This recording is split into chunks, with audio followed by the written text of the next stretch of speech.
Behind me, it's about 6:30 at night here. You can see the smoke still rising from behind that hill.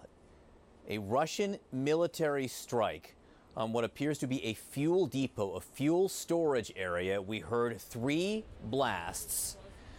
And now CNN's Don Lemon is on the ground there, on the scene. Don, give us a sense of what you're seeing.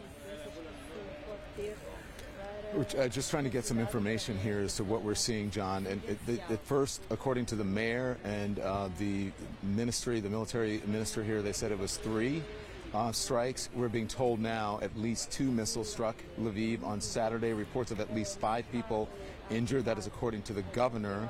The governor added there's still threats of more missile strikes and said that he's posting information on social media to make sure, information about what was involved in a residential building or other infrastructure objects. That was not confirmed. But again, the flames are pouring out of this building. There are more people showing up, more emergency workers and media.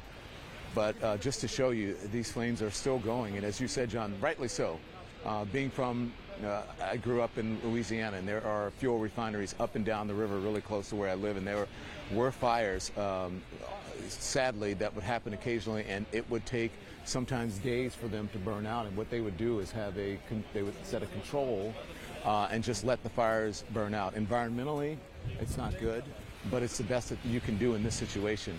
But what they're doing now, I can only imagine, and well, not imagine, I'm sure what they're doing now is trying to keep it off of the other tanks and keep this fire from spreading not only further into that facility, but into this residential neighborhood. Pete, I don't know, can you see through there? You can see some of the firefighters on the scene there, right to the right of this building, just to the corner of that building.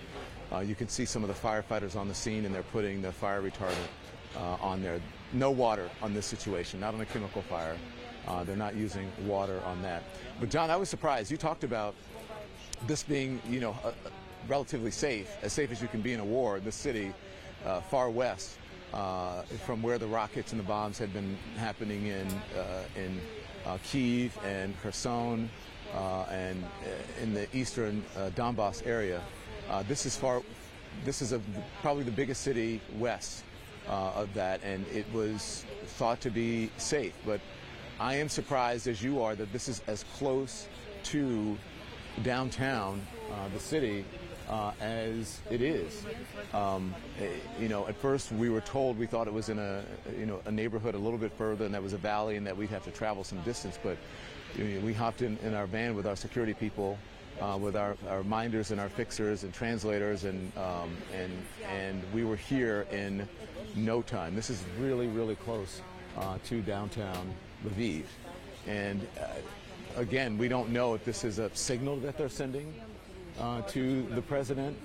It's sending to NATO and the allies who are meeting in Poland with President Biden, or if there is indeed some sort of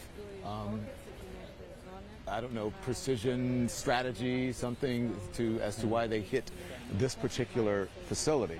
But it is frightening, it is strange, and there doesn't appear to be any strategy, and it's the exact opposite of what the Russian officials were saying yesterday, that they were going to somehow limit what they were doing in this country.